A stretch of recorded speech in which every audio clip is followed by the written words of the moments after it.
Let me not forget that. And again, welcome to all the folks here today making time on this Friday morning. Super stoked to be here. Welcome on behalf of DIIT. My name is Laura Ogando, and I serve as a program manager at DIIT.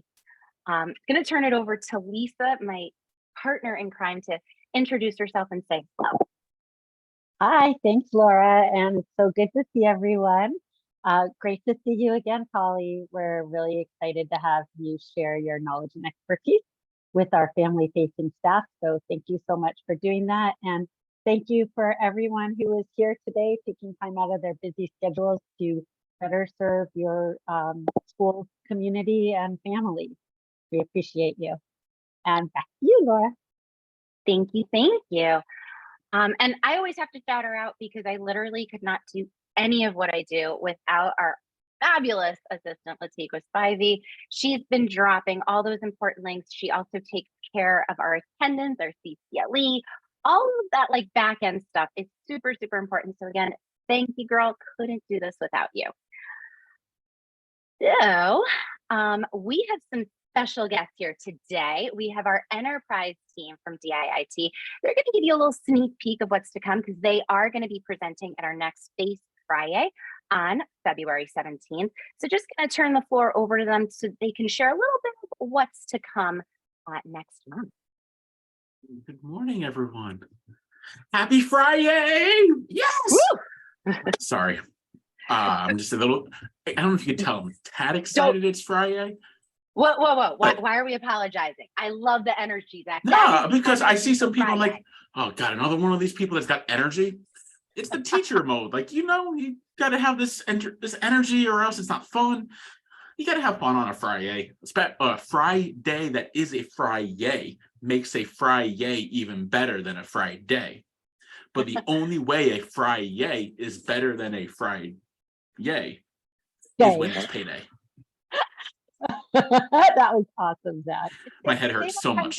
Did you make that up or was that ChatGPT? Zach GPT. It's trademark pending. I love it. Yeah. Thanks, Peter. So next month, no problem. I did not confuse myself. I know what I said. So next month, Mike Edwards and myself. Hi, Mike. You can say hi. I can't hear you. Nope. Can't Hello, say you can hi. hear me now. There you are. Yeah. So next month, Mike and I are really excited to walk through some of the enterprise tools. And an enterprise tool is anything that the DOE has paid for that is free for you or for staff or for students or all of the above. So those are some tools that we're going to be pointing out next month. Not to go through all of them, but Adobe is a big one. I know you had some support with Adobe in the past. We got some Google, some stuff we'll go through, some DocuSign stuff to kind of update you on. There's a lot of things that are available free of charge to schools so that you can spend that money on things that schools need, right? So that's kind of a little sneak peek teaser of what we're going to be going through. And we're going to have some really fun activities. Mike, activities is a good word. Yeah, activities is a good word to showcase some really cool features that are free for you and your families that can make life a little bit more fun when you're communicating in a large group and all that kind of stuff. So yeah, we're super excited to see you next month and every month after that. Asterisk, months after February will be other people, but we will be here always because Friyay, I think, is, oh, it's not a payday. Damn. Good morning, everybody. Good morning. How are you, Francisco? I'm doing fine, doing great, thanks. Awesome. And I see we have Sandy, our Manhattan BTD in the house. Hey, Sandy. Welcome to my life. Happy Friday. Happy Friday. Friday. How's everybody doing? I think we've got a pretty lively crew in here. I like to shout out our BTDs. If you don't know who they are, they really provide some rock star tech support. And that's the magic of Friyay. We like to bring in a lot of our folks. So if you're unable to make things like office hours, which we know happens, and I've been seeing that in some of our Facebook communities and in some of our Teams communities, this is an alternative. We have folks here who can help you. Remember, your BTD is typically your first line of defense. So get to know who they are. If you don't know, we can drop the link in the chat. I know Zach's probably got it pretty handy. We'll drop the link in the chat so that you can see who your BTD is. All that information is on the info hub, but I promise you they're amazing folks and they have a whole crew behind them. So it's not just this one person. There's a bunch of technical folks that support what we do and can provide what you need. I promise you. So I know it's frustrating when the tech doesn't work, but I promise you, you're not alone. We've got help. Oh, I did not update the slide. You know why this? Oh my gosh, this is because Christina did the slide. All right, so office hours, this date is wrong, obviously, but it does happen every Wednesday. So that information is true. But we'll have our next office hours next week. You'll see folks like myself. I know Zach is always there, as are our BTDs. Lisa's in there. We're all kind of in there. So if you have questions, please come to office hours. I know it's hard. It's in the middle of the day, but if you have the ability to peel away, please come. I also know that not everybody's able to. So figure out who in your building is free, right? It may not be a teacher, it may not be, the most tech person, but if you can send someone there, to kind of represent, to ask that really pertinent question, it does help. So you can register on the EdTech portal. Latika has gone ahead and dropped that link into the chat. And it's, again, another opportunity to interact with folks like us and get your questions answered. And Laura, it is happening. I see it says the next up. It's a early. Yeah, this is this Wednesday, right? It's coming up this Wednesday. Yes. So like I said, this was Christina's slide. I'm having like a moment. I'm so sorry. But it will be on Wednesday, January 25th. All right. So the slide is inaccurate, but pretty much office hours happen every Wednesday. When they don't happen, we let folks know. And typically they don't happen during break. And we did not have one on the 4th because we were just coming back. There was like a day of school. So but typically we'll tell you, we make an announcement. All right. I promise you that. With that said, though, let's get to our first poll. We're nosy. We like to know who's in the Zoom room. So I'm gonna launch this poll right now. Let us know who you are. I know we always have some PCs in the house. You guys overwhelmingly represent, but welcome to our family support coordinators, our family leadership coordinators. Oh, I see we have a couple teachers on the line. If you're an other, I'm gonna be nosy, pop it into the chat. Let us know what you do. And again, folks, we're gonna get started with our common sense portion in about another 5 minutes. So give that colleague of yours a nudge, let them know we're about to get started. This is a session they're not gonna wanna miss. Like I said, we're going over some really important information about Principals Compliance Checklist Item 23, which covers DigCit, cyberbullying, all that good stuff. And it's actually what makes your school eligible for, ooh, someone is not on mute. It's actually what makes your school eligible for your SIPA and E-rate funding, which is how you actually pay for your internet. So this is why this is such an important session. You're not going to want to miss it. So let your colleagues know we're about to get started. I'm going to give folks like 1-2 more seconds, wrap up your poll. And welcome. I'll share the results. So as per usual, we got a ton of PCs in the house. Welcome. Let us know in the chat if you are new. If this is your first ever Faith Friyay, hopefully we haven't scared you away just yet. And if you're an OG member, like you've just been coming the whole time, welcome to you as well. Ooh, I see we have Catherine Deas, who's new. Welcome, Catherine. And I'm scrolling through the chat. I see we have a few other folks. Hey, Peter, who's one of our rock star LMS adoption folks, who is also teacher ELL coordinator, all the good stuff. Welcome, my man.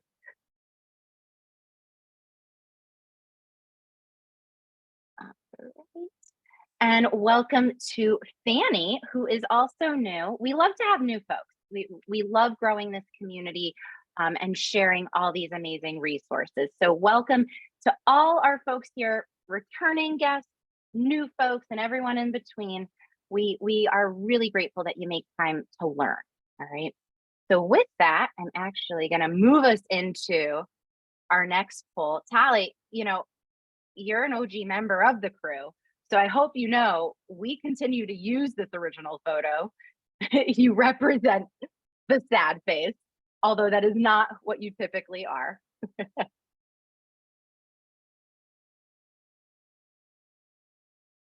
And again, folks, if you're new, we do all these polls, I know.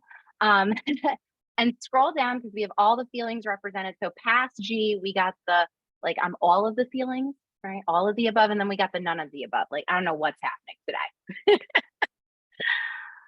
But all feelings are valid. Hopefully folks are feeling pumped and excited for today's session. I myself am like pumped. I guess I'm a little silly. I'm looking at that photo of myself.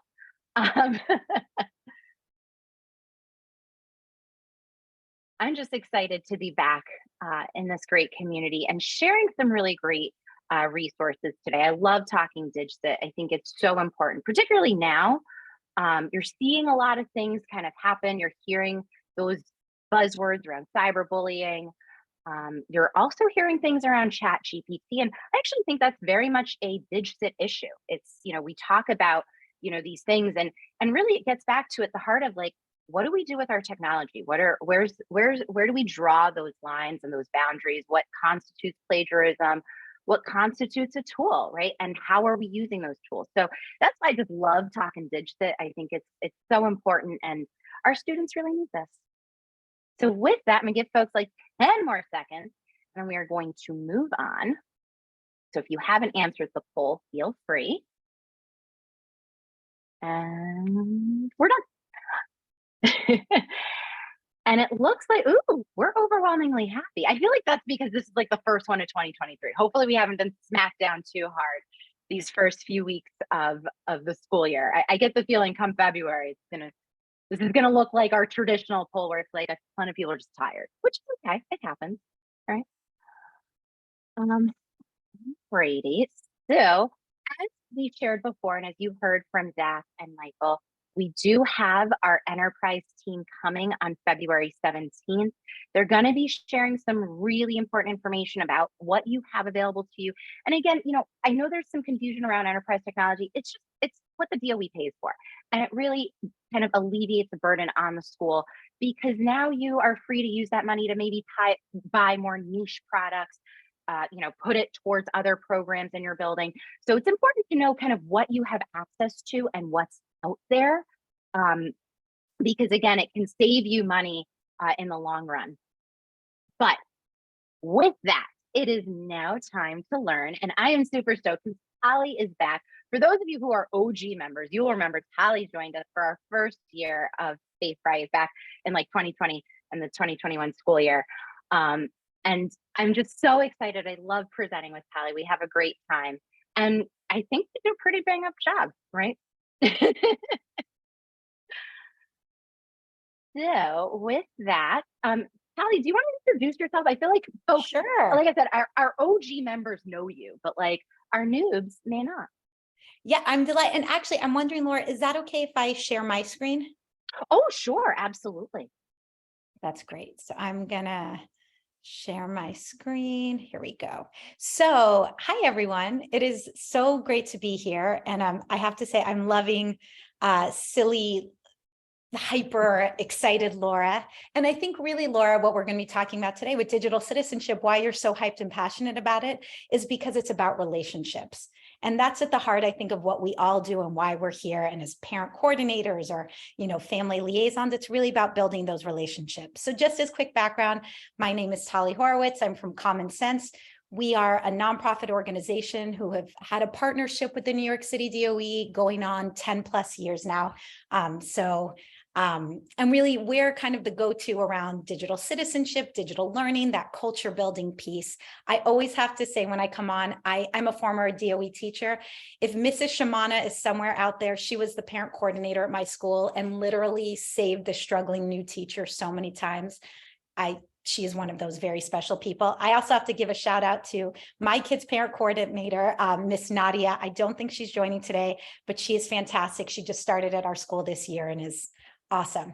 So with that said, we're going to be talking about a range of different topics today, but usually for those of you who might be familiar with Common Sense, you might know this site, commonsensemedia.org. This is where we rate and review all forms of media following a child development criteria.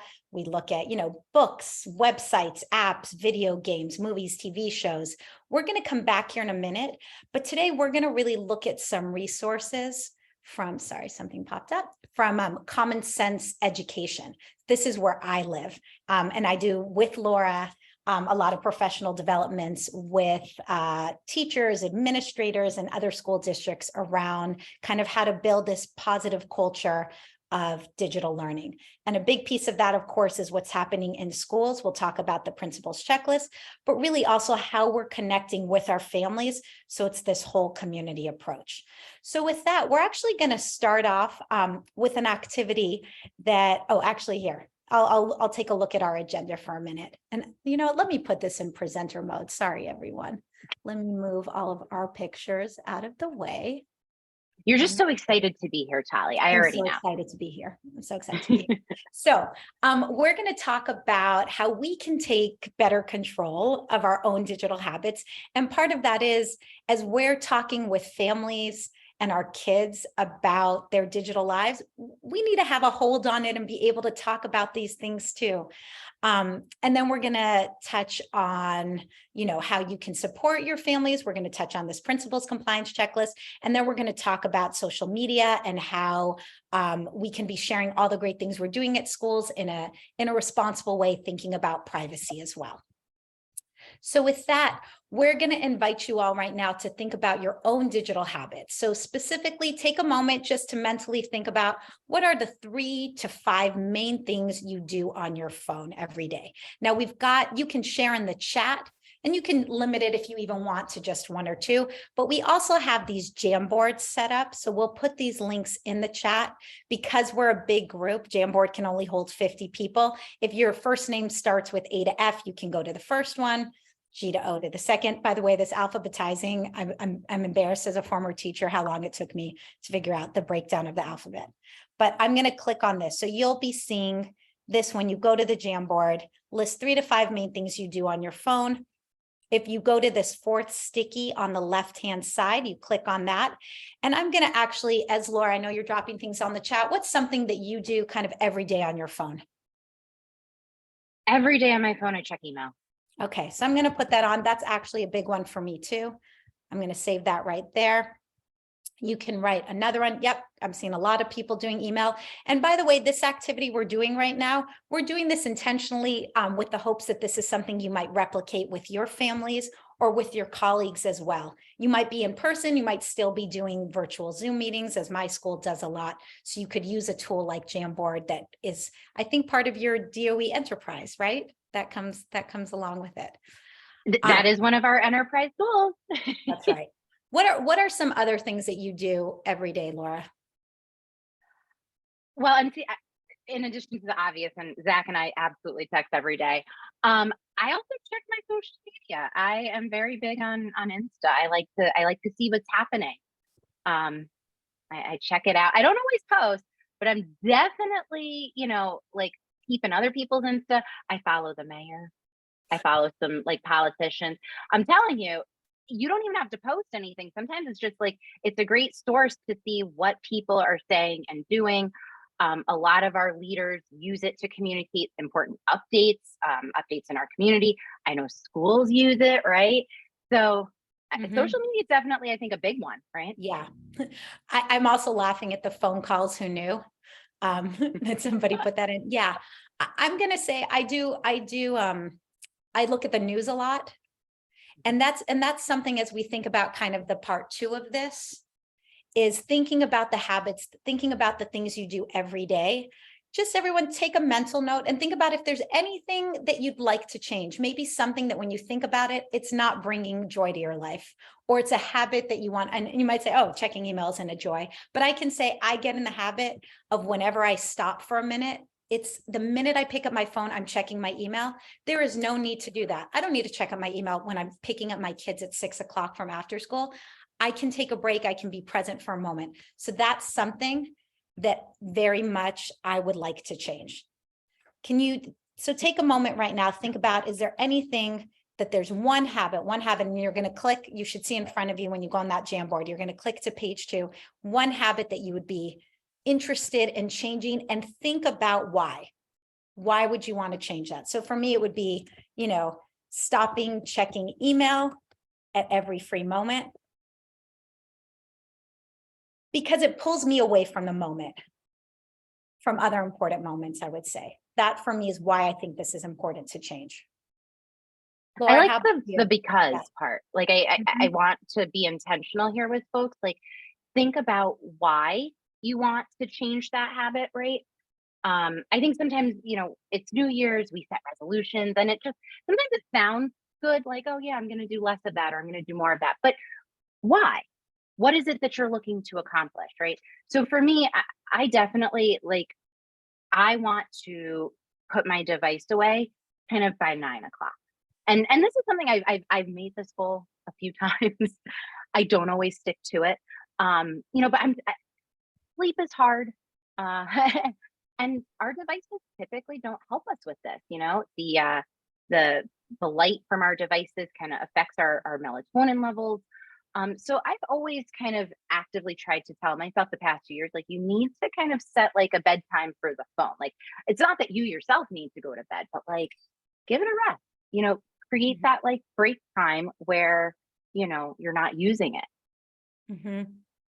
Yeah, no, I appreciate that. And I'm also seeing people, stop looking at social media, or look at it less, or stop being the first thing I check. And I think to your point too, Laura, the big thing here is the why.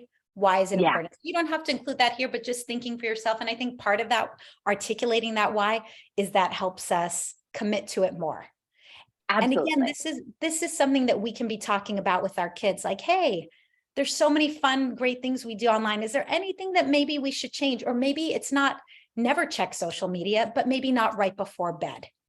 Or, to your point, you're not putting your device away all the time, but as you're gearing up for sleep mode, putting it away. And the other piece with it, and I'm seeing Stefania in the chat actually wrote, stop checking social media and read instead. This is also where like psychology comes into play. And, all the behavioral psychologists will tell you, you can't just extinguish a behavior, right? Like, and that's true in the classroom as well as teachers. Like, you want to get the kid to stop doing something. Well, what's the replacement behavior? Because you don't just stop, right? So what are you going to do instead? So for folks who are like, I'm stopping looking at social media. Well, are you going to read? Are you going to take a walk? Are you going to have like a glass of water? Like, you got to do something in its place.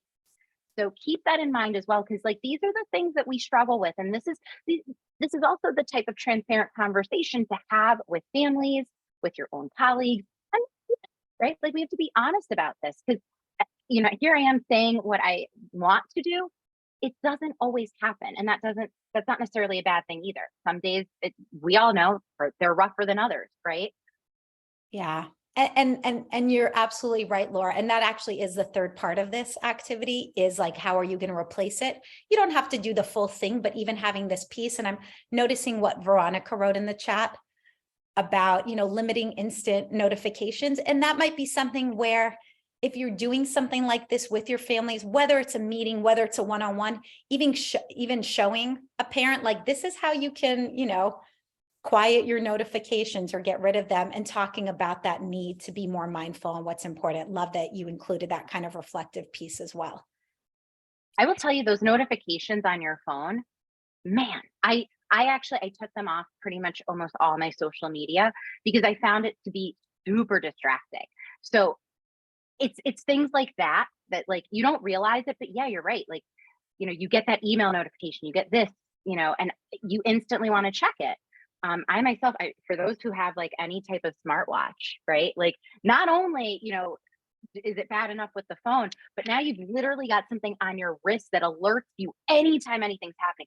So taking control of your things, like your alerts that come to you, you really can change those settings. And I personally have found that it is a game changer. I don't limit everything, but I actually have gone into certain applications, a lot of it with the social media, and then some of it actually with work things.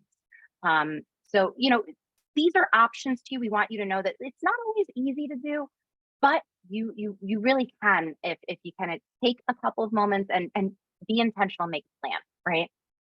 And what I love about this too, and what you're highlighting, Laura, is that like what's a priority for you might not be a priority for me, but it allows for that conversation and flexibility. And it's interesting because we've talked, we have a teen council talking to some of our teens, how many of them are using apps where they will shut off, YouTube at a certain time, or shut off Instagram at a certain, or like, and again, for themselves, that they're starting to get into these ways of self-regulating and helping. And so I think it's also really helpful to have these conversations with our kids at any age about their habits. So I'm gonna invite people to think for a moment. Oh yeah, I love that idea. Virginia wrote, I would use this activity as an icebreaker. Great.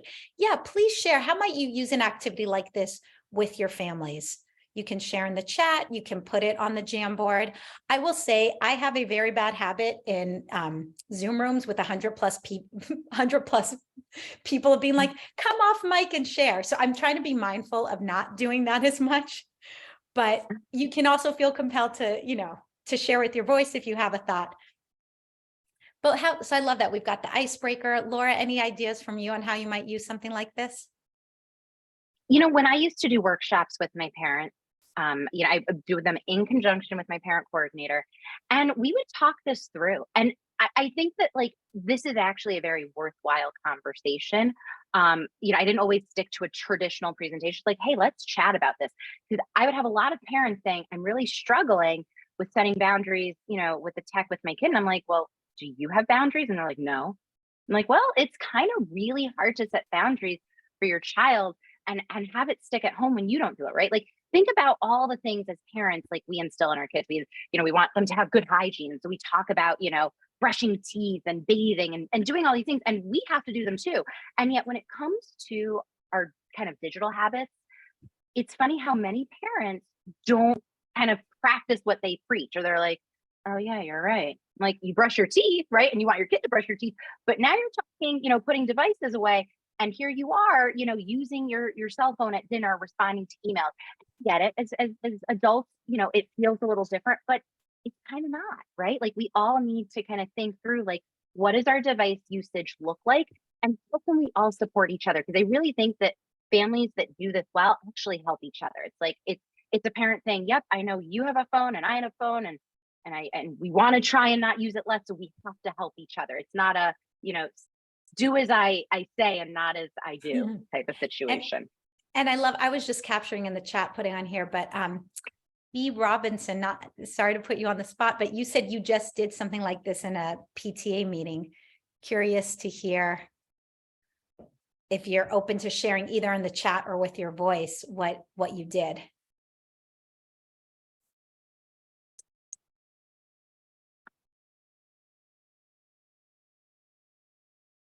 So great. I will give you a moment to share that. Thank you. Okay, great. And I see, yeah, people are posting about different tools that they're using. Great.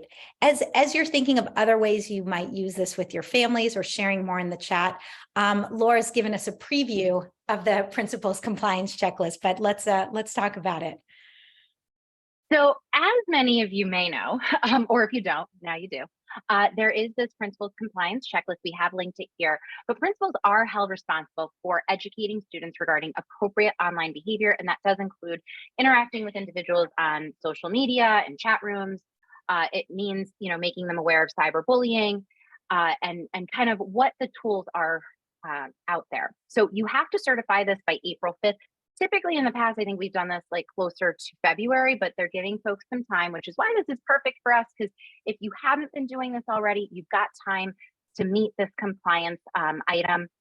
But as parent coordinators or FLCs or FSCs, you can also support this process. One, you definitely want to have this conversation with your leadership. So if you're at school level, that's definitely a chat with your principal. Let them know, hey, where are we with this? And how can I support you? Because I really do feel like parent coordinators are crucial to taking this information and disseminating it to families. If you're at the district level, definitely have this conversation with your superintendent and your staff there. I know that districts are being asked to appoint kind of point people to take this on and make sure that schools are getting the PD and the support they need to meet this requirement. So again, reach out to your leadership to make sure that you're on track. We also have linked in this deck the digital citizenship resources, which are located on the Info Hub. We have a ton of resources there. So if you're unsure of like what curriculums are available, I'm actually going to post this in the chat right now. You can see, oh, thank you, Tali. You can see what curriculums are available. There's a ton of free curriculums, Common Sense being one of them. And to me, it really is the gold standard. So if you're using Common Sense, you can then supplement with something like Google's The Internet Awesome, which is good for, I'd say great. It's 3 to 5 officially, but you can go down to about 2nd grade. You can go up to like 6th or 7th, depending. It's got like a gamification piece, which is really nice. You might also supplement if you're on the older side with EverFi. They've got their digital wellness and safety module, and it's fabulous. Again, that's for grades 6 through 9, and it's really more self-paced. So like I said, Common Sense is your base, and then you kind of add these pieces where kids can kind of do some of that work at home. And there are some options that are paid. So Brain Pop is one of those kind of paid options. If your school, uses Brain Pop, then by all means, but you don't have to pay for anything. All the resources are there for you. And then if you need additional support, you can always reach out to myself or Lisa. We really, that's what our specialty, that's what we do. We do a lot of PD around digital citizenship and digital literacy. So if there's something that you feel you need support with, you're not sure, you're like, oh, our school's really in a pinch, reach out to us. We can definitely provide what you need. Oh, Susan, you're asking about high school kids. So Common Sense, just to be really clear, Common Sense covers K through 12. All right, so that's why I say it's kind of your base curriculum. It's going to pretty much cover anything you need. And then you can always supplement. Now, Ignition, even though it says 6 to 9, you can absolutely use it with high school students.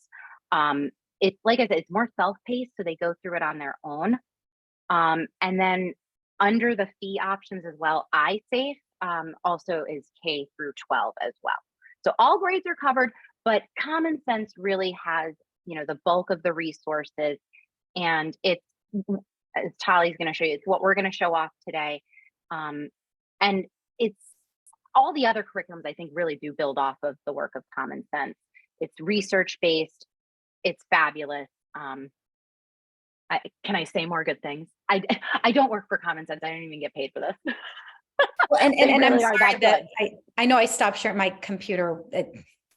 I felt like someone took my computer for a minute. Don't worry. I do want to say, really, our goal is that, again, that teachers and families are having conversations about kids' digital lives, that they know that they can come and talk to their families, talk to their teachers, but are also learning like concrete strategies, thinking about things like digital manipulation and how, tech companies are trying to keep our attention for as long as possible. So we have to be really mindful about media balance, thinking about how we want to build relationships online. And really, there's so much hate speech out there. So how do we help our kids deal with situations where they're bombarded with that, for example? So there are a ton of great resources out there. As Laura said, this is kind of a base. I will just say for those of you, our lesson plans, I think most schools just know about our lesson plans. We do have, comprehensive K through 12 lessons on all of these topics. They're about 45 minutes in length. I think that can sometimes be hard for schools to implement. So I also just wanted to show you, and I'm going to put these links in the chat so that you can hopefully bookmark them and share them with your administrators. But we do have an SEL and Digital Life Resource Center. These are 15-minute lessons. Oftentimes they're video-based, they go along. I know most schools at this point have a focus on SEL, so they can go nicely with other curriculum. They're broken down by grade bands, and they come with really nice family engagement resources. So this includes sentence starters like, hey, I heard you're learning, I'm showing you a middle school example. Like, hey, your child's learning about how social media can affect how they feel and behave online. here are some questions you can ask. I know this is small to see, but here's questions you can ask and here's what to listen for. So again, it goes back to, as a parent, I want to know what's my kid learning and how can I support them? And this kind of shares that with you in a really simple way.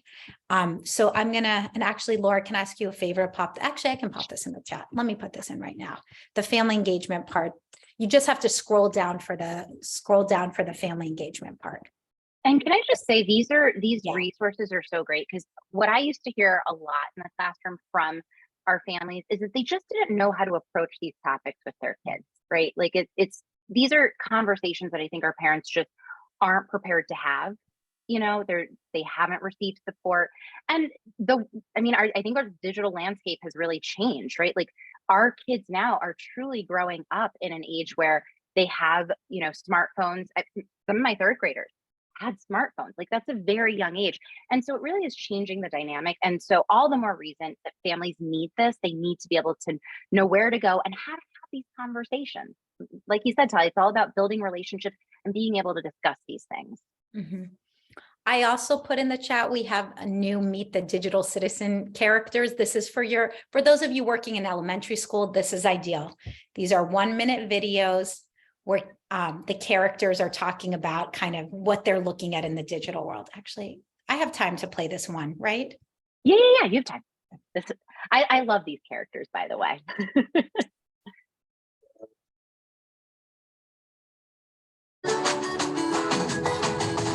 On this episode, it's ARMS. Hello, digital citizens. My name is ARMS. I'm known for using my long arms to balance the many things I do, kind of like being on a seesaw. Speaking of seesaws, today I'm at the playground waiting for my friends. I love the playground, but I also love playing games on my device. Sometimes I want to watch TV or play online all day, but when I spend too much time on devices, I start to feel out of balance because I miss out on other activities that make me happy, like seeing my friends or coming here to the playground. I love being on devices, but finding the right balance is important. Balance means making time to do all the things you like. I hope my long arms remind you to balance your time online. Hey, ARMS, I found this really cool tree for us to climb. Gotta go. But my question for you digital citizens out there is, how do you balance your time with technology? So you can see really, really simple. And then there's a whole, discussion where kids can talk about this in the class. You've got a handout, and then there's a family tip. There's always a family tip. The family tips are available in all of the DOE languages. I'm going to open it in English. We just updated all of this. Just basic screen-free times, parental controls, all of that. So again, we're sharing with you all of this content too, in the hopes that you're bringing this back to your administrators as well. I'm going to pause for 1 second. So I see that there's a question. Oh, go ahead, Laura. Yeah. I was gonna say, I see Diana's question. So, we have shared this slide deck with you. You are welcome to take this back to your school. We have additional slide decks to share. I remember the stuff I used to use with my parent coordinator. So you're welcome to turn key this. In fact, that's what the hope is that you are taking this information and turn keying this to your school, be it your staff, to your families. But yes, this is what this is about. And I'm also so glad you asked that question. So to Laura's point, we don't have the bandwidth to do individual school presentations, but you've got a slide with the direct link. But again, when you go into commonsense.org/education, this is new. You'll see at the top, this navigation bar, we have family resources.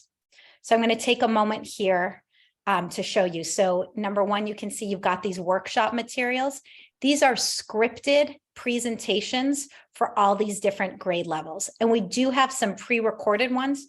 They're about 10 to 12 minutes. So you could always show that and then have a discussion afterwards. I will say I'm also, if you like any of these resources but want to talk it out, you have my email. I'll put it in the chat. I'm always happy to have a conversation and help you prep for any of these workshops.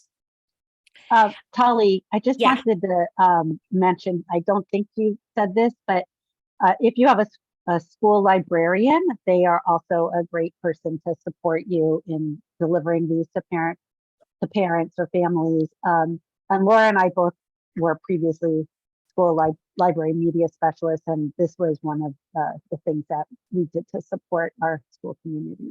I'm so glad you brought that up. So librarians are great. I will also say your school counselor is great because, and I didn't show you this, but I will, sorry, I know I'm jumping around a little bit, but I'm going to show you as you get to the older grades, we also have digital life dilemmas. A lot of schools don't know about this either, but these are options, again, for shorter conversations, 10 to 15 minutes. I don't know why it's freezing right now, but it should open in a second.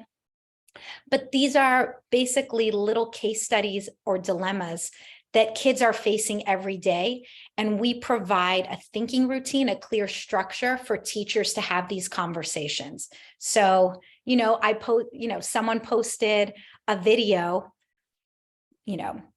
Laura posted a video of Lisa being really goofy. Everybody's like, Laura, that's hilarious. Laura's getting a lot of positive feedback. Lisa is horrified and wants it taken down. How do we think about the different perspectives and what should happen there? So again, a lot of these issues are coming up. Did I just close everything? Can I just add too, because I think there's been some, I don't know, confusion, but people are asking in the chat. So all of these resources from Common Sense that you are seeing are 1000% free, all right? Everything is free. So the only reason you have to sign up is that because Common Sense is a nonprofit, they use this data to be able to say, look, we've got a big reach. This is why we need donations and this is why we need our sponsors to help us. But it is 1000% free for both the educator resources. And then if parents use the site, which is what Tali actually opened up with, like the Common Sense media side of things, that's also free. So everything that you're seeing that we're presenting, free, which I feel like as an educator is the magic word, right? Like no one has extra dollars to buy like all the best stuff. If only, schools were fully funded with everything they wanted, but this you don't have to worry about. This is quality material. Again, all research based. I can't stress that enough, that you're not, because I sometimes like a free resource, like, well, of course it's free. It's kind of icky. Like it doesn't have all these pieces, but not the case with Common Sense. Everything on here is vetted. It's safe to use with students. So the gamification piece, like it's not collecting student data. So it's one of the reasons why many of us here feel super comfortable kind of endorsing this product and saying, use it with your students, use this in schools because it's the good stuff. Thanks, Laura. Yeah, and appreciate those questions too. So I'm gonna go back for a minute to that navigation bar and show under the family resources, because this I am so excited about. You have this in your slides as well, but we just, we have our own FACE team. We thought your FACE team was so awesome. We started our own, and they just came out with these family tech planners. So some of you might remember that we had our family media agreements before. Those were those were fine. We've taken those and updated them. We've broken it down by age levels. I'm going to just show you 2 examples right now. So this is ages 2 through 8. I think Laura will drop it in the chat, the direct links, but I want you to see that you can type directly in here. Francisco, I see you on my screen, so I'm putting your name in. Put your child's name in, what are devices that they can use. So you can really type and personalize this. This is available in Spanish and English. And I like this part too. So we won't use devices. Now, this is not Common Sense saying, hey, you shouldn't use devices during these times, but we're giving some suggestions of what families should be thinking about. You can check them off, or you don't have to check them off, or you can write in your own. You can include notes and exceptions. This is meant to be a living document. Maybe a family goes over it before they give their kid their first device. Maybe they say, hey, we're just coming off of a winter break where we were all maybe spending a lot of time on our screens. Like, let's have a conversation about getting this into a more manageable place. And then again, for the younger kids, we've got these tips for grownups here with this meals analogy, and then tips for kids. And the other thing I'll say about this is if you're doing this and you know, you're sending these resource sets to your families, one of the tips I would give to families as well is once you do this, then have it in a place where it's kind of visible, right? So like in the classroom, a lot of us create, like if you're using the ruler system, you might have a class charter, or you know, a poster with like those expectations. So if you don't have access to a printer, not a big deal. Maybe you can save it on you can save everything as a digital file, and then you can have it on your phone and be like, hey, remember that digital agreement? So have it handy, like recommend that families have it handy. If again, if you have printer access and you can print it out, stick it on the fridge, stick it on, you know, the family bulletin board, but have it so that it is visible. And then, as Tali said, it's not set in stone. Things do change, right? Sometimes kids, you know, it's like, oh, well, your birthday just passed. You're now 10. All right, let's revisit this, you know? So just know that these are things that will help you have those conversations and facilitate this process of like, let's figure out how we're using our devices, right? Let's just, again, it's not about rules and set in stone. It's really more about that habit, right? Building that habit. The habit. Yeah, no, I love that. And you'll see for 9 to 12-year-olds, you know, it's less prescriptive. We're moving more into these just general expectations. What does it mean to be safe? So here's some suggestions you can write in your own. What does it mean to be kind? What does it mean to be healthy? And then 13 plus is, you know, that much more mature. And again, the idea here that we are really having a conversation together. And you'll see what's a change or commitment to safety we can make for both of us, the adult and the teen. So you've got all of these, please share them, use them, and we welcome feedback. Would love to know what you're finding and what you're hearing from your families. Okay, I showed the family tech planners. Oh, I know, this is another new thing that I'm so excited about. I'll put it into slideshow mode. Again, this is from our fabulous FACE team. So we've got these new celebrating community pages where we've really tried to curate a whole bunch of high quality resources, books, movies, TV shows. And these are going to be constantly updated. So I'm going to click right now, Latino culture. It's going to take us to that page. And you'll see there's videos, articles, specific games for learning at home, how to raise bilingual kids, discover the latest Latino movies and TV shows. And again, it's a real plethora of resources. So this is stuff that you can share with your families in weekly newsletters, monthly newsletters, however you're communicating. You can always, again, with what Laura said, our resources are free, and we also have a Creative Commons. So you can link to us on your school's website. All we say is Creative Commons is you just have to give credit, but you can always link to us. And let's see if it's going to go. If you scroll down here to find it, here's our celebrating community, and then you'll see all of our pages here. So you can take a moment to feel free to explore. There we go.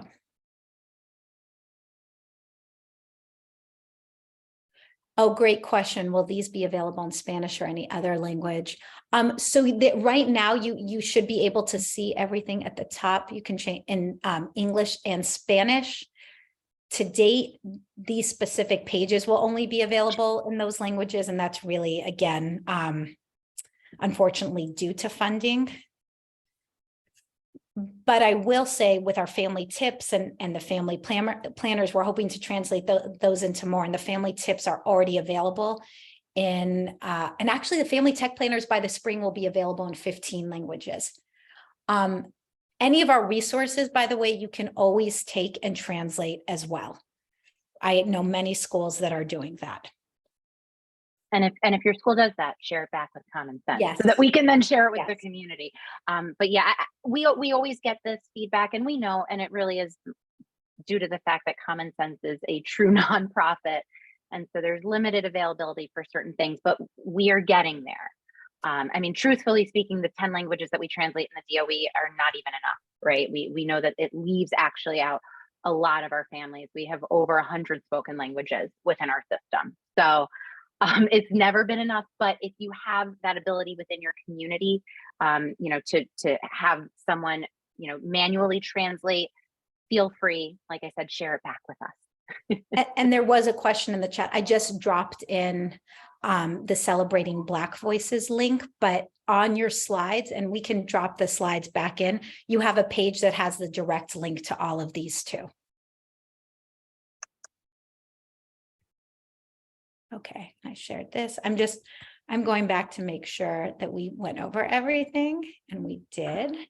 Oh, the last thing before we switch to talking a little bit about social media, and again, these are hyperlinked, but these are great, expectation setters, posters for the classroom. I was thinking about what Laura was saying with your family media planner, or family tech planner. If you can print it, you put it on the fridge. But these are great posters if your school wants to print these out. I love the "Are we using devices now?" at this point. I think every classroom is using devices at some point.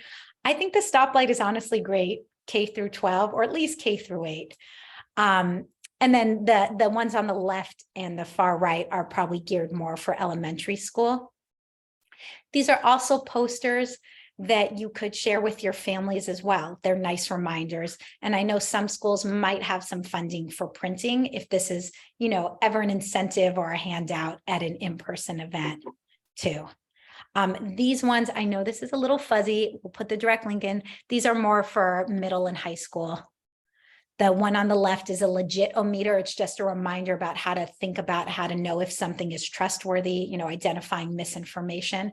And then I love the top 10 things to think about before you post. It goes along with a great song developed with vocabulary, but it's just those reminders for us.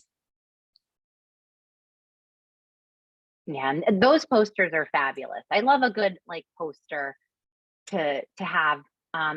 And you can always change it up again.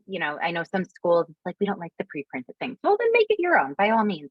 But I do like that those resources are there. I love the resources from Commons, since I always feel like they're so quality. Great. Well, thanks, Laura. Feel free to keep dropping any questions in the chat. We are going to switch gears a little bit and talk about schools and students on social media. Do you want me to keep sharing my screen, Laura, or do you prefer to do it? No, that's fine. Okay, great. So like I said, when we started, we know that many of our parent coordinators manage the social media for their schools. So we also figured, since, we're talking about, our digital citizenship, we're talking about best practices, we're talking about being, modeling these behaviors, we thought it'd be nice to also touch upon things that we can do when we're managing our social media. So first things first, got to talk privacy. And you might, this slide might look familiar. In fact, when we've done our training on kind of the social media basics, this is one we share. But this is actually really huge. And within education, I will say it is super easy to share PII, and to share it inadvertently in all sorts of ways, even through email. We might not realize it, but when we're emailing, social security numbers, that's a big no-no that actually gets flagged. If you've ever tried to email it, you might have seen your email doesn't go through. And that's because we recognize that there are certain things that truly are very sensitive. So when you're posting on social media, very important to not include any PII, or personally identifying information. That's what PII stands for. So some examples of PII are full name. All right. So that means you got a kid, Johnny Smith. You can't have Johnny Smith's entire name on there. But first names are okay. So if you've just got Johnny, that's fine. But, a classic example that I've seen is, you get the kid, and, you've got the paperwork that says you can share the photo. He's got his little work, and up at the very top, Johnny Smith, right? We can blur that out. You can, if for the purpose of the photo, you want to tell them to fold it over so you can't see the name, that's fine too. But it's really easy and inadvertent to share things like the full name. Social Laura, security, yeah. Sorry, can I just jump in? I love that example of the holding up, because even when we're rushed and we've got our camera, we can be fold over your names because I can't share your full name because it's a privacy issue. So we're just getting that in kids' heads that we exactly. And can I take a picture of you, even us modeling, even if they've signed the release form, is it okay to take a picture of you? So we're modeling again that consent piece as well, so that hopefully when they're posting pictures of their family and their friends, they ask first. That's so true. Again, getting in that habit of really, committing to best practices all around. Now, with these other things like the social security number, the credit and banking, addresses, date of birth, telephone, email. Some of you might be going, well, duh, I'm not going to include that. Yeah, but let me paint you a little picture. I remember we were in the office, true story, in my old school, and I was taking a photo of my school secretary. And what did she have on her desk? She had one of the blue cards, right? Those blue cards with like all sorts of student information. Now, I was just taking a photo of her. It was just for her. But I realized, uh-oh, here's this photo. And if someone really wants to zoom in, right, you pinch the zoom, all of a sudden you've got some blue card information that includes an address, a phone number, an email, date of birth of the kid's whole name. So this is why I say, like, it's just important when you're, posting things, you take a moment. That top 10 that Tali shared the poster about, like, think before you post. We need to think before we post, right? We need to think, wait, am I really, should I really be posting this? Scan the picture, double check. Because oftentimes, like I said, when it comes to PII, it's usually inadvertent. People are not trying to share this. We know better now, and we know not to share things like our names, our full names, our addresses, but it'll happen. I thought a lot actually with the COVID cards. Like, people were so excited, like, look, I got my COVID shot. And I'm like, yeah, I got your whole birthday. I see where you live. I see where the CVS on Post Road. I'm like, holy moly, I got all sorts of information about you.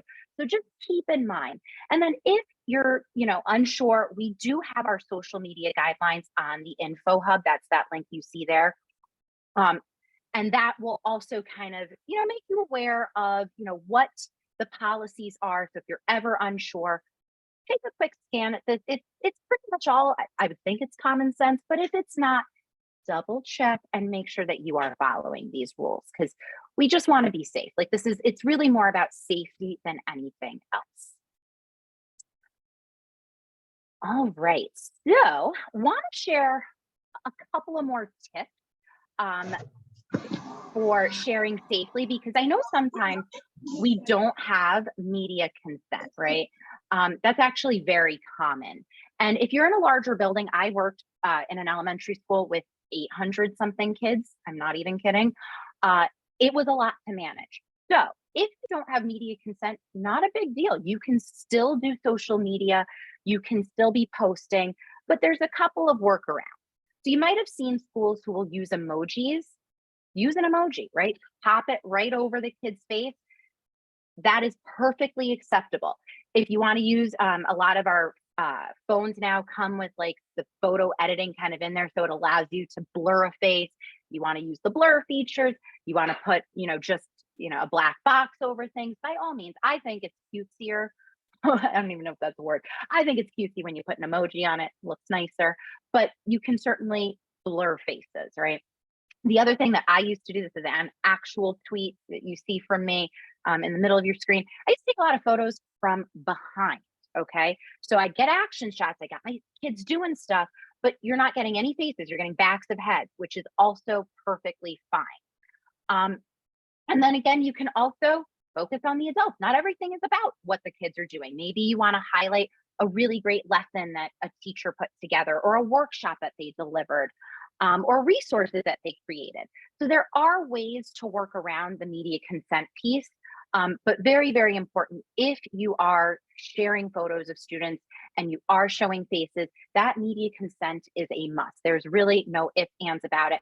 And then, as Tali said, best practices, even if you know you have that consent form, it's to then say, hey, can we post this photo? And you can do it for both the students and also for families. Sometimes we take photos, at like a family night. We used to do a lot of events at my school. Like, we had an international night, we used to do a movie night. We did all sorts of things. And of course, we want to document. That's the point of doing this. So you go around and you snap your photos. And many of us probably are just like, okay, well, I know I have the photo releases, so we just go ahead and post. But best practice is really to get that consent verbally as well. Say, hey, I took this photo of you. I think it's really great. Do you mind if I share it on our school site? Because someone might go, ooh, that's my bad side. No. Or, oh, sure, but can I pose for this, or can we retake it? I didn't know, right? So that's just, again, a good habit to build and to model for your community. Because think about it, some of us have probably been in that predicament. I remember when Facebook first came out and people were just putting photos up, and I'm like, okay, whoa. These are not good photos. And then we got into, we're not going to get into, because I'm recording, but there were certain things I was doing in college that you're not supposed to do. And I'm like, can we please not document this in perpetuity? Again, important conversations to have, because this is what it now means to be a very digitally connected society, right? We have to really think before we post. And speaking of that, another way to do this is to plan out your post. So I know, like, many of us probably in our personal lives, we might, use Instagram, Facebook, Twitter, and we probably don't plan out our posts. I mean, I will be perfectly honest with you. When I post on my social media, I'm not typing it out in advance. Like, I don't do that. But when it comes to stuff for my work things, I actually do plan out my posts. So, if you are someone that is in charge of your school's social media, it might be helpful to have, like, maybe a Google Doc, and it can just be a running Google Doc. You don't have to create a new doc for every post, but it actually might be nice to draft your post in a separate document. You want to review things for accuracy.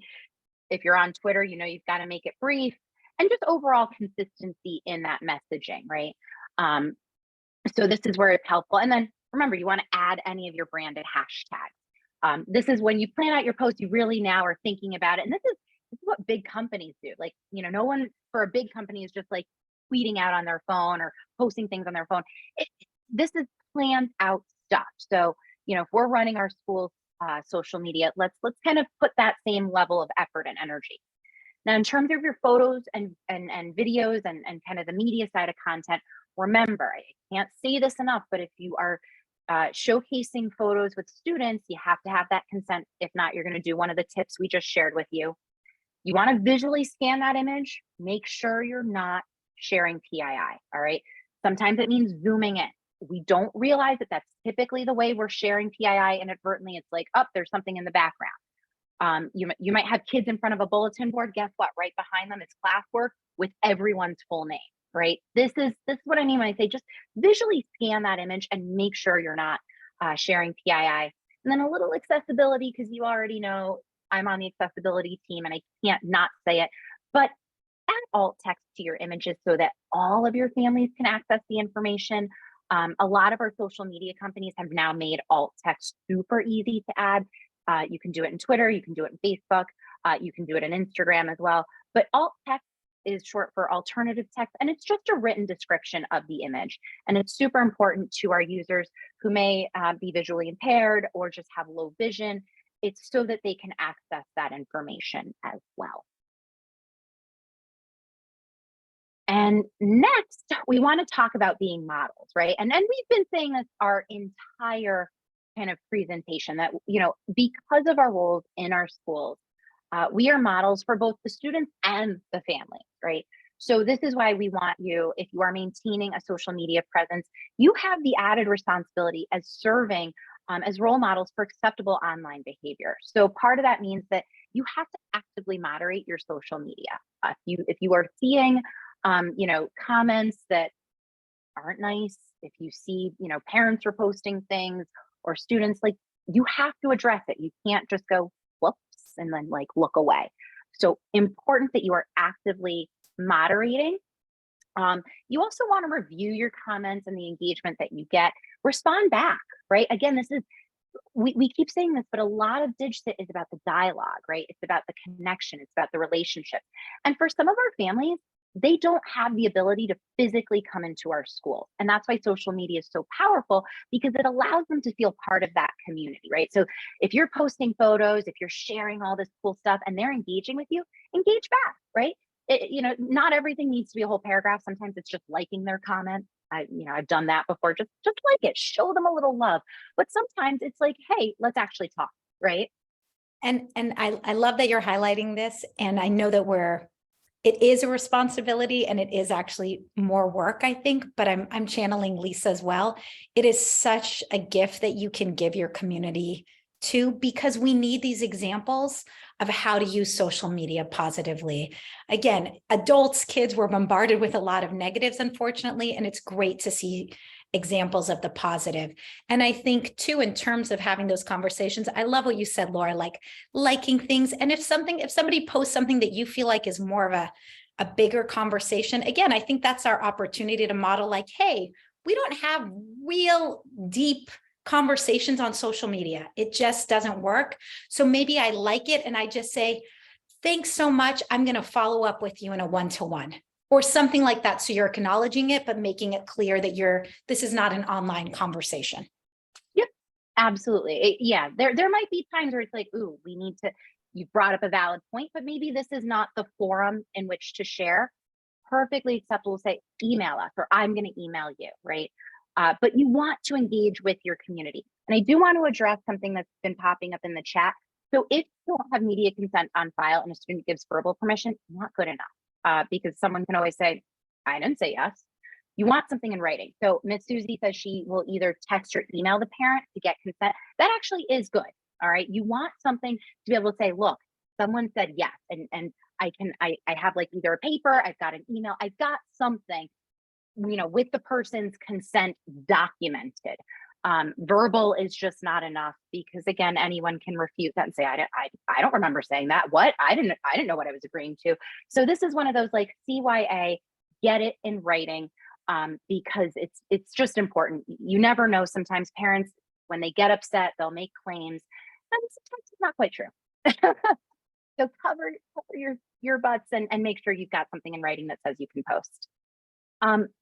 If things are happening and it really gets to a point where people are inappropriate, then you can always remove and block users. You can use the report feature. Many of our social media apps have that ability. You can certainly report it. So if there's something super egregious, or if you've just had a recurring issue with a particular family or a particular user and you've addressed it with them, you can say like, look, you know what, this is our 5th time, talking to you about the words and the content that you post.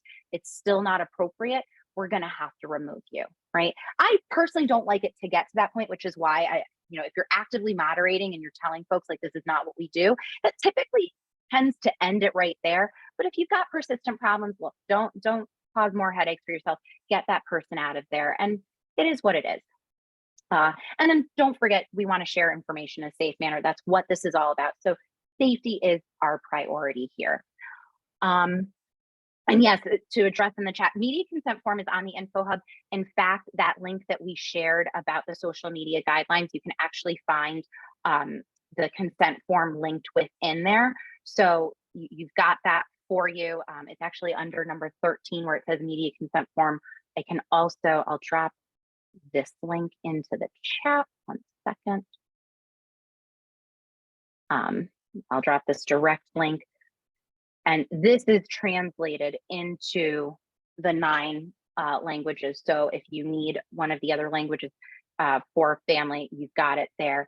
But very, very important. You need something in writing. Cover yourselves. All right. And is a new media consent form required each school year? Yes. Yes, you need to keep those on file. And they do kind of expire at the end of the year. Oh, and it's on Nixa.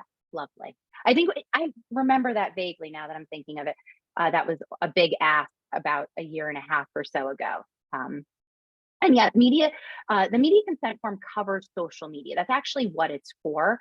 I don't know if folks ever realize this, but things that go in like a school yearbook, pictures that are internal, that means like pictures, if you take a picture of your students and put it on a bulletin board inside the school, that doesn't actually require media consent because you're sharing internally. So like I said, yearbook don't require any type of consent because those are not sold for the public. That's an in-house thing.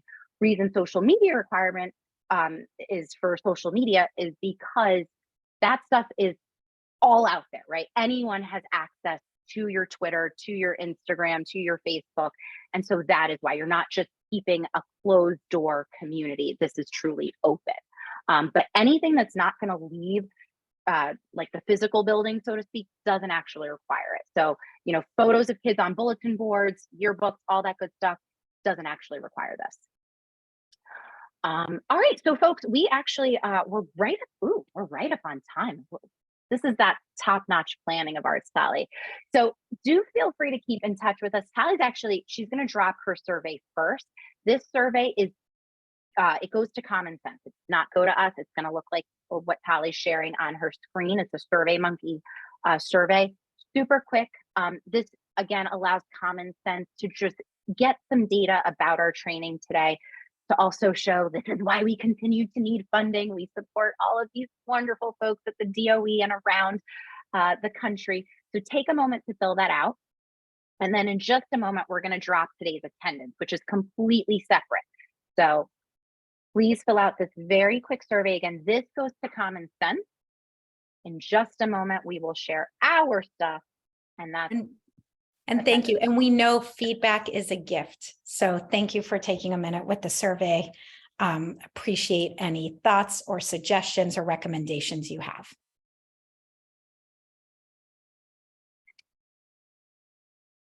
All right. And so once you fill out that 1-minute survey, the next thing you need to do, all right, is fill out today's attendance. So I just dropped the link in the chat. Please make sure you open up those links. And today's session is Digital Citizenship for PCs with Common Sense. So make sure you fill that out. And like I said, we have time here. So if there are any additional questions, if you have anything that you're still wondering about at this point, you can definitely pop it into the chat. But if you would like to come off of mute, you are welcome to do so as well.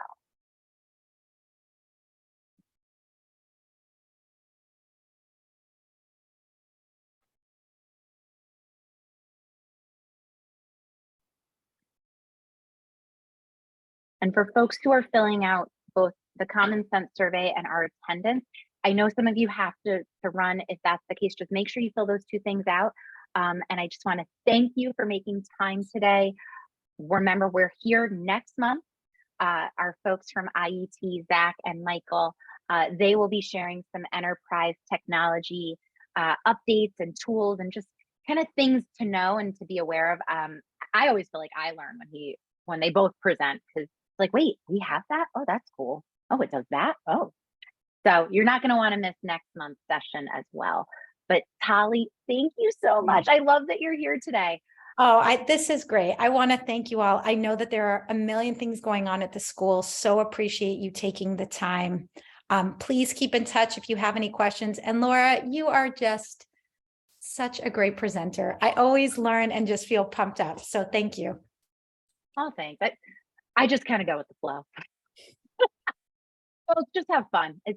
We say it all the time. Have fun with what you do. It's not always easy, particularly now in education. I know that, this every school year, it gets rougher in different ways, right?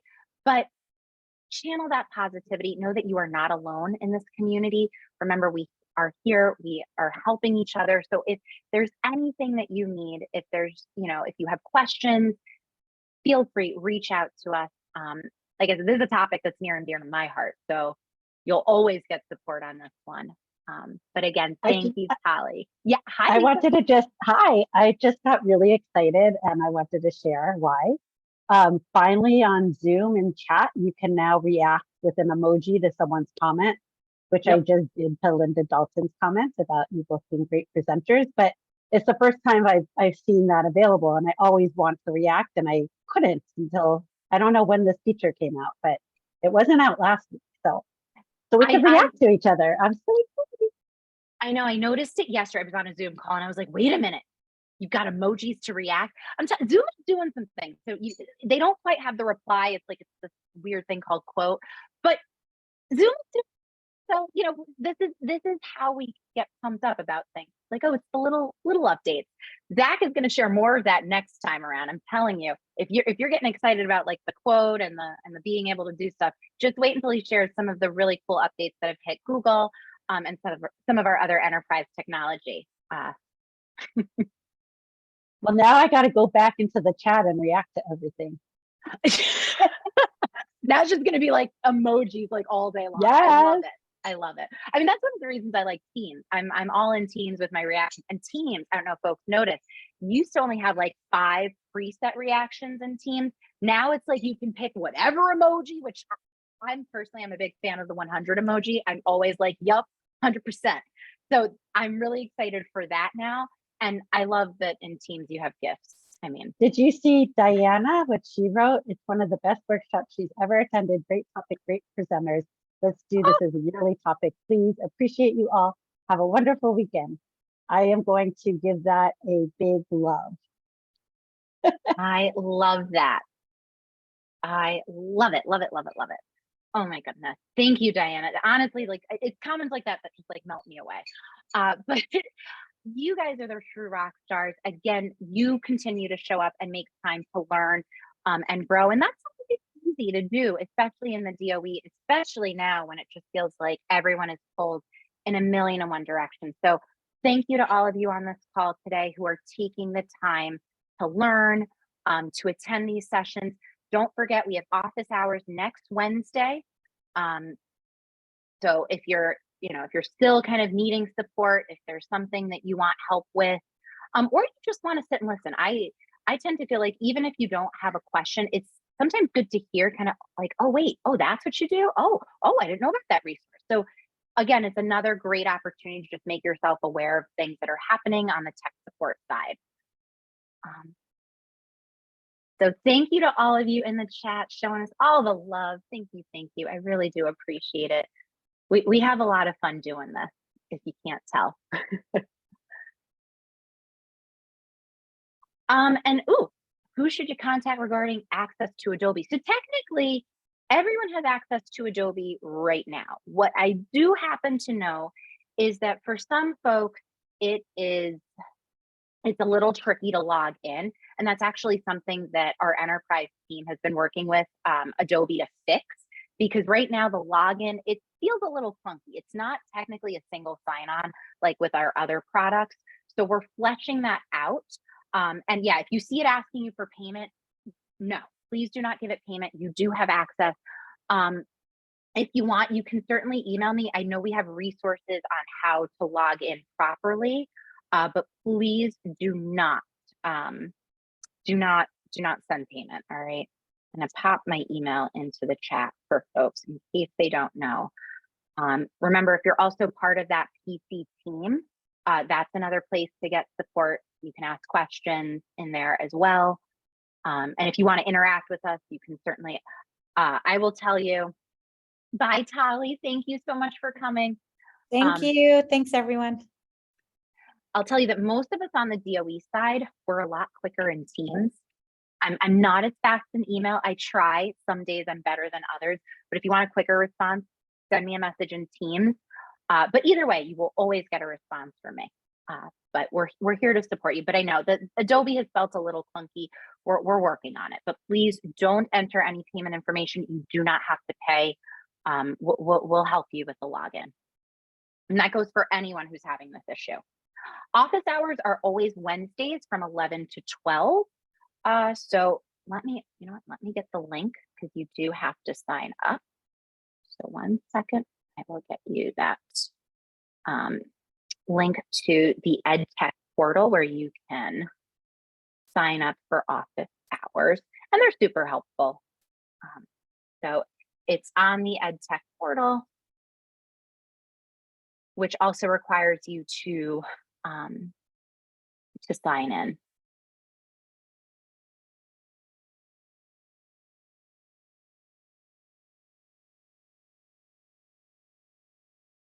I wish I had some music. Like if I'm going to work on this, folks. We're going to figure out this audio situation. It's now becoming painfully aware how silent it is. We'll get the DJ going. I promise. If not, it's just going to be me talking, wishing we had a DJ. Almost the same.